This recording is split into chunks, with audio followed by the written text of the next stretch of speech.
Fala galera, uma ótima tarde para você que está na sintonia da nossa querida FM Dom Bosco 96,1.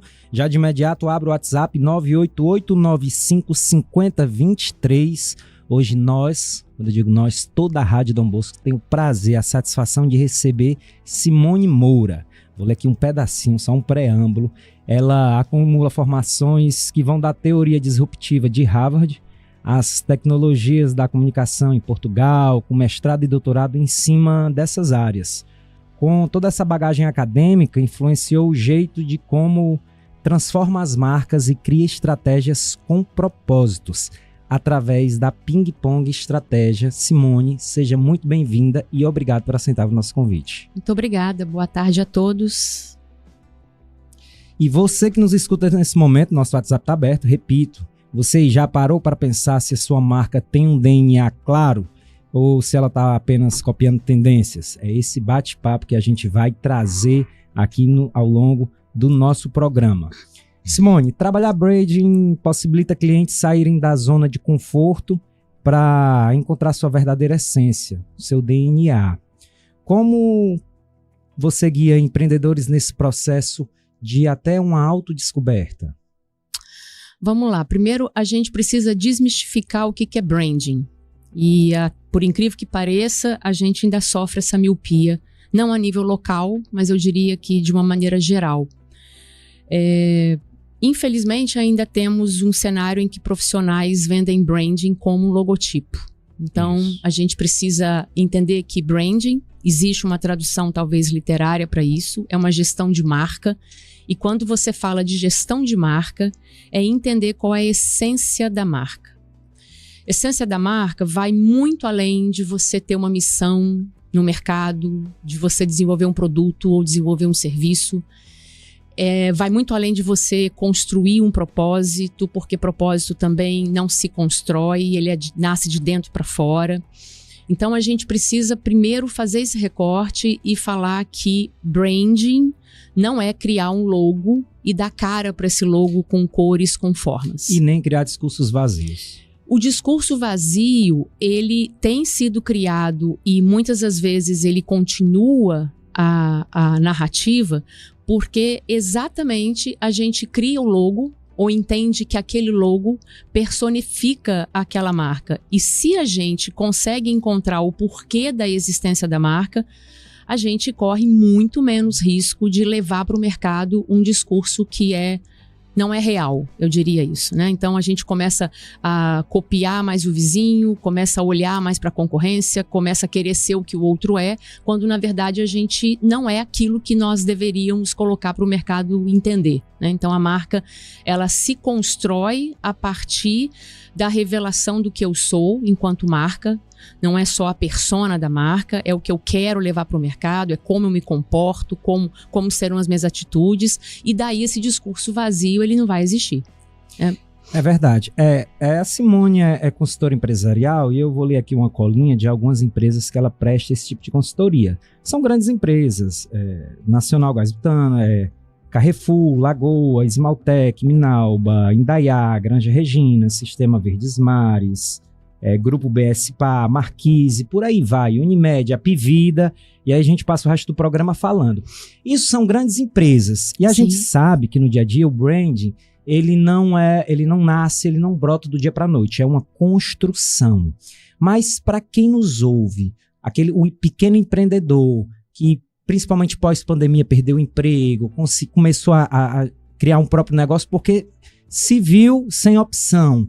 Como, Simone, ele pode, sem ter tanto recurso como empresas como essa que eu acabei de citar, como é que ele pode começar a trabalhar o brand contemporâneo, obviamente, à produção de vendas, aquele marketing agressivo, para poder sobreviver de fato? Ok. Bom, todas essas empresas que você citou, que já passaram, né, de alguma forma eu contribuí com elas, e também juntamente com uma série de outros profissionais incríveis, de agências, de assessorias e etc., a gente tem que só lembrar que também elas começaram pequenas, né? Talvez proporcionalmente falando de um tamanho diferente de um pequeno empreendedor, mas elas não começaram no tamanho que hoje elas estão ou são. E todas elas precisam sempre estar revisitando essa gestão, porque também senão se perde.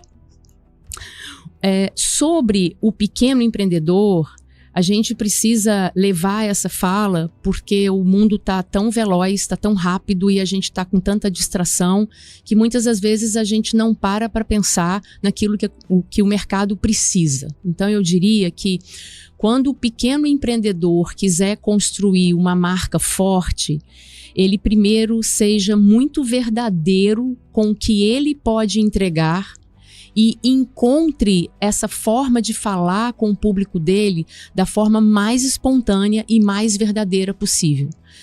Eu diria até, Thiago, que o grande brand não é nem sobre ter muito dinheiro para fazer esse branding. A força da marca, ela é muito em cima do que eu consigo falar que eu sou e realmente entregar aquilo que eu estou dizendo que eu sou. E eu diria para esse pequeno empreendedor que tudo hoje que nós consumimos aqui nessa sala, no mercado, independentemente do tamanho dele, da cidade que essa empresa esteja inserida, parte do conhecimento profundo da dor do mercado. Que é entender antes de mais nada. Que é entender. Né? Então, que dor a minha empresa vai resolver e como que eu vou levar essa proposição de valor através da minha marca. Se eu for verdadeiro, se eu entregar aquilo que eu estou prometendo, a gente está construindo branding. Exatamente. Mas isso também, contribuindo com a tua fala, vai além de entender o seu próprio negócio. Grandes empresas e pequenas, muitas vezes, não sabem qual é a sua própria essência. E aí fica difícil até construir uma linguagem para atingir o seu público-alvo. Isso só se transforma em ruído. Mas também existe o estudo de perceber o mercado, que é o que tu falou. Estou pegando gancho no que tu falou sobre as dores. Onde é que existe um gap, onde é que existe um espaço ali que eu possa criar uma linguagem que comunique com aquele espaço para eu atingir, para eu construir a minha marca. Né? Mais ou menos é por aí? É isso. E não necessariamente para esses pequenos empreendedores, a gente obviamente está entendendo que esse investidor, esse empreendedor, ele não vai ter condição, por exemplo, de trazer um instituto de pesquisa e fazer uma pesquisa ampla, né? Mas hoje, você conversar com as pessoas, né? Você sentir essas dores, até fazer comparativos de um produto similar que esteja rodando no mercado ou de um serviço e encontrar aquele diferencial que só você pode levar, conversar com o consumidor, observar esse cliente, vai com certeza trazer boas respostas para que ele consiga entender esse diferencial dele. E aí, meu amigo, minha amiga ouvinte, que é empreendedor, que conhece alguém empreendedor, será que seu cliente ele realmente sabe qual é a essência do seu próprio negócio? Ou se a gente perguntar agora, qual seria a resposta do próprio dono, do próprio criador de uma marca, de uma empresa, né? Passa muito por isso para a gente entender. Simone, você gosta muito da metodologia Jobs to Done, né? Primeiramente, eu queria que tu explicasse qual é esse conceito para o nosso público e pegando gancho nessa questão de economia comportamental, primeiro para a gente explicar o que é esse conceito e o que realmente isso se consolida em grandes marcas, né? E o que traz também de reflexo, de impacto para negócios locais. Tá bem. A Jobs to be Done, na tradução livre dela, é uma metodologia que foi desenvolvida por um professor da Universidade Americana de Harvard, que eu tive a oportunidade de estudar com o criador dessa metodologia, e ela se traduz da seguinte forma: o trabalho a ser feito. O que essa metodologia se propõe? Primeiro, eu quero fazer um recorte. Ela não necessariamente será destinada para a gente pensar em grandes marcas. Qualquer empreendedor pode aplicar a metodologia do trabalho a ser feito ou Jobs to be Done num pequeno negócio. Eu mesmo, Thiago, tive a oportunidade de viajar durante os estudos nos Estados Unidos até para ver pequenos negócios que se transformaram e se reposicionaram através da aplicação da metodologia. Hoje, por exemplo, nos meus projetos de mentoria, que eu dou inclusive para pequenos empreendedores, eu tenho um projeto que se chama Mentoria para Business Pequenos, eu trabalho com a metodologia 100% na sua aplicação. Ela é, de novo, a ideia de que nós, indústrias empresas de serviços, não temos condição mais, se a gente for pensar em todos os produtos que hoje a gente tem disponível no mercado, posicionar de uma forma diferente esses produtos de uma maneira que eu consiga entregar um valor que outro não tem. Então vamos tentar entender mais um pouco isso. Com o advento da tecnologia, quase todos os produtos ficaram muito similares. Isso. Tirando aquelas grandes marcas que investem muito em inovação, em pesquisa, 95% de tudo que você tem hoje no varejo é commodity, né? Há 15 anos atrás a gente falava assim, a água mineral é um commodity, né? Você encontra em qualquer lugar, né? Espetinho de churrasco você encontra, gás de cozinha, mas quase todos os produtos hoje, eles estão disponíveis em qualquer lugar, né? Muito antes até da China virar uma grande potência que ela é de distribuição e de logística no mundo inteiro.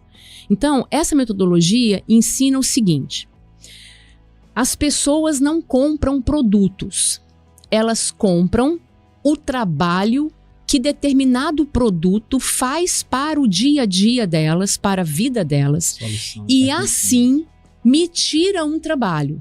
Eu vou tentar alargar um pouco mais essa minha visão. Vamos imaginar um aparelho de um celular, né? E talvez aqui a gente esteja falando com um público também mais novo, que nunca viu um fax na vida, que nunca viu um telex na vida, que nunca viu uma máquina de datilografar na vida, né? E que nunca, de repente, viu um telefone fixo. Mas quando a gente teve o contato com um smartphone, o smartphone, ele foi um produto todo pensado dentro da metodologia do trabalho a ser feito, que tirou de nós a necessidade de ter trabalho e de ter menos tempo para a nossa vida, porque antigamente a gente teria que, pensei em sacar um dinheiro ou pensei em pagar uma prestação, eu tinha que ir ao banco. Hoje eu tenho o Pix pelo próprio celular.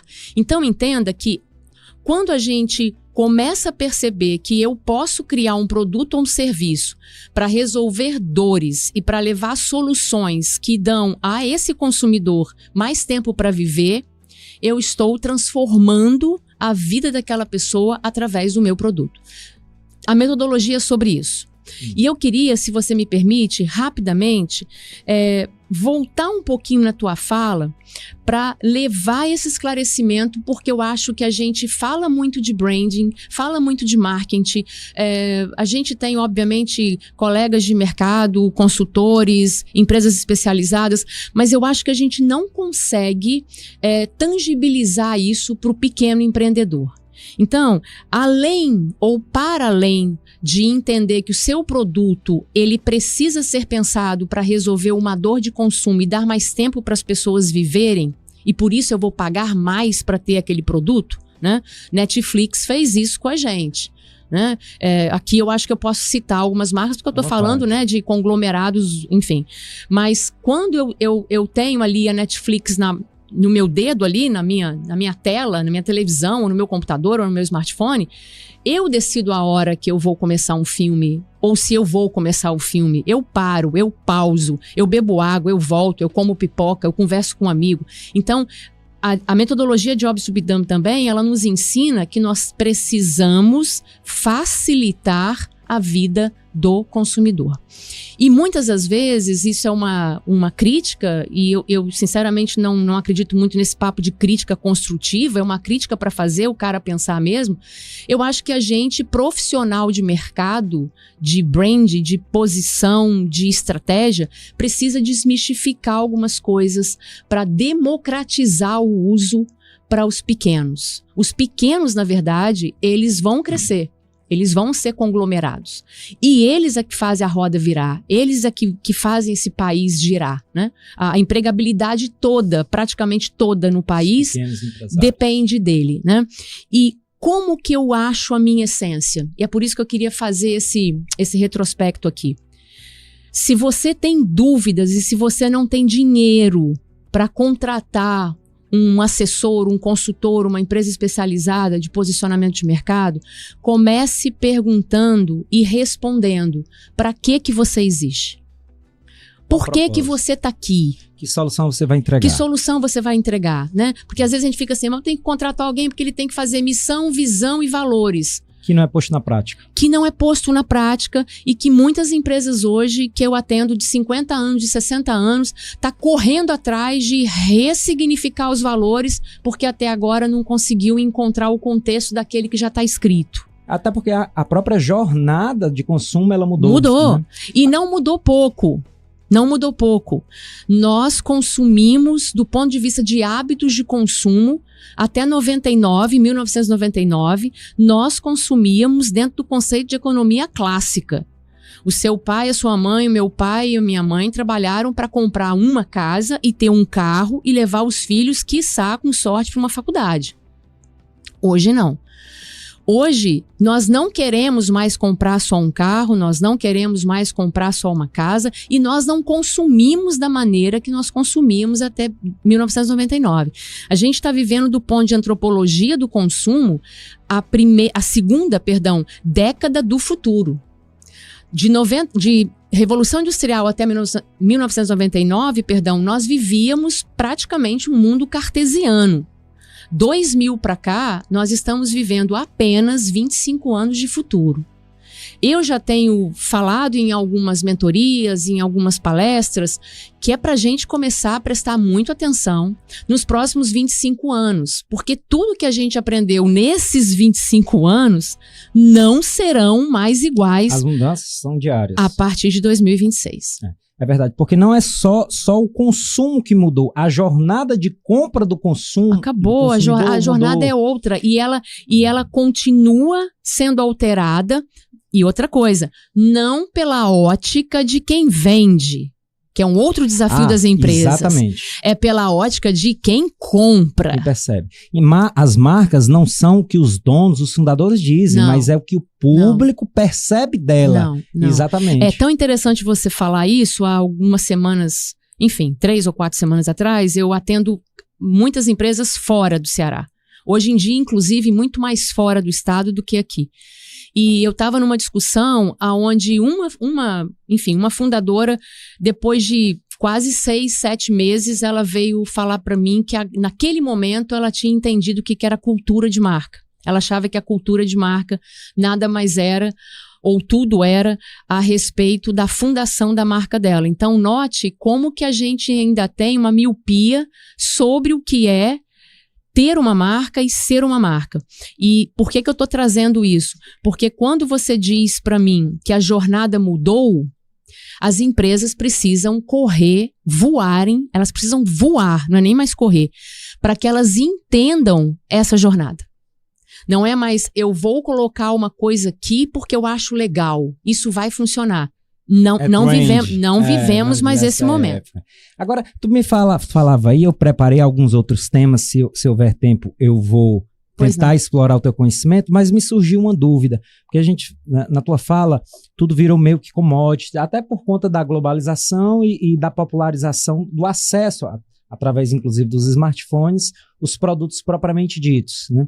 Então, para você criar, eu estou falando do pequeno empreendedor, para você fazer essa construção, essa percepção de valor, esse pertencimento de marca, a pessoa sentir que faz parte daquela tribo, daquele conceito, não é um desafio, Simone, essa pequena empresa trabalhar isso, quando na realidade, preço, se tratando de um país de muito desajuste social, ele é um grande diferencial competitivo? E sempre será. Qual de nós aqui não adora uma promoção, não adora um combo, né? Não adora... mas é a forma que você vai pensar nisso. E só existe uma maneira hoje... Entendendo o cliente, né? Assim, além de entender o cliente, o que eu tenho falado muito para os pequenos? Só existe uma forma de você levar preços competitivos e escalar o teu negócio, entendendo que o mundo é digital. É que também hoje a gente precisa parar com essa miopia de separar on e off. Isso não existe mais. né? Eu vou criar um produto com ticket médio maior para o meu canal físico e eu vou criar um produto com ticket médio menor para dar desconto na web. A gente via tanto isso, não né? rola mais. E a gente ainda vê isso. Nas né? lojas de varejo acontece demais. A gente ainda vê isso. Então, qual é o desafio? O desafio 1, entender de fato qual é a proposta de diferenciais que o seu negócio vai levar para o mercado. Entendendo quem? Não você, marca, mas entendendo primeiro a dor do seu cliente. Segundo, preço vai ser sempre um argumento, mas quando a gente leva proposições de valores claras, essência, propósito, missão, verdade na fala, discurso real, valor é o que eu levo e preço é apenas o que eu pago. Então, esse é um exercício legal, assim, não daria tempo hoje para a gente se aprofundar nesse tema, mas eu acho que o pequeno empreendedor, ele tem que ir por esse caminho. Vamos começar agora a nossa sessão. Eu vou copiar, vou te plagiar, desculpa, o ping-pong, tá? Vamos começar um ping-pong. Tá bem. Lá no Neuromarketing, quando a gente estuda Neuromarketing, a gente tem acesso aos estudos, isso é científico, isso não é só jogado ao léu de forma leviana, que, em média, ali aproximadamente 85% das compras, elas são por impulsos emocionais. Sim. Como, agora a pergunta pelo outro lado da ponta, como o pequeno ou os grandes players pode aproveitar de forma responsável esses dados, Simone? Falando em neuromarketing ou em neurociência aplicada ao consumo, a gente tem 3 cérebros que brigam ao mesmo tempo num processo de compra, Tiago. Então, vamos lá. O nosso cérebro, que também é conhecido como cérebro racional ou reptiliano, ele é um cérebro que responde apenas por 5% das nossas decisões de compra e de consumo. Isso significa o quê? Que o preço é relevante, que eu vou pedir desconto, mas que existe um cérebro chamado límbico que representa no 85% a 90% de todas as minhas decisões, que é o que você trouxe ainda há pouco, falando que é o cérebro das emoções. Vamos lá. Como que eu posso entender que eu consigo criar um fator emocional na cabeça do meu consumidor? Primeiro, que nós compramos pelo emocional. Ponto.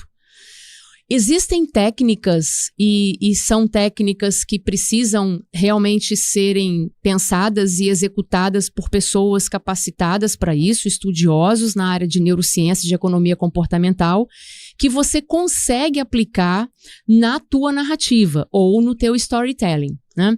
Então, é muito difícil para mim agora, por exemplo, dar uma dica de como que a pessoa pode levar uma mensagem para ela conseguir se colocar de uma maneira pensando no emocional das pessoas. Mas o que eu quero trazer aqui de contribuição? As pessoas compram pelo emocional. Então, tudo que ela for entender que ela não é uma questão de tirar vantagem, mas que aquilo vai lembrar a memória afetiva.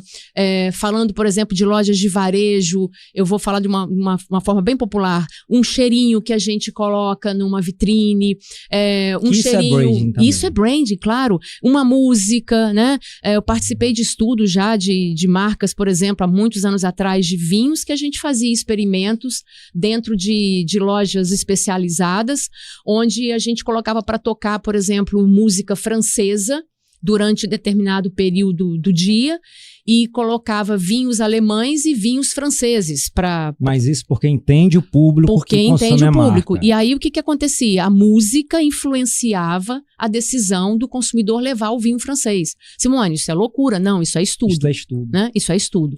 Então, eu acho que do cliente passar mais tempo no espaço, exatamente, você próprio aumentar o ticket médio. E isso, né, deve acontecer no digital, ok, Thiago? Precisa que acontecer. Também é uma outra coisa. A internet hoje eu brinco que tem forma, cheiro, e se bobear, ela ainda assa o biscoito pra gente receber lá na nossa casa. É a solução que tu falava, né? Dos smartphones.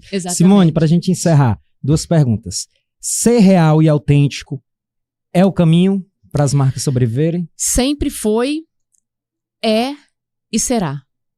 aonde o nosso público te encontra. Olha, você pode seguir a Simone nas redes sociais, tanto para consumir o conteúdo dela, como também ela é uma grande consultora falou aqui, de pequenas empresas também, mas também atende grandes players, inclusive era um convite nosso já há alguns meses, mas a gente conseguiu esse encaixe na agenda. Simone, onde as pessoas te encontram?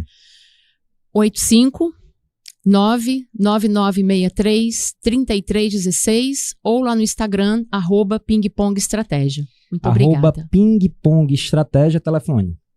859-9963-3316. Essa foi a Simone Moura, eu sou Thiago Alves, em Nova Ceará, primeira temporada. Voltamos quarta-feira que vem, se Deus quiser.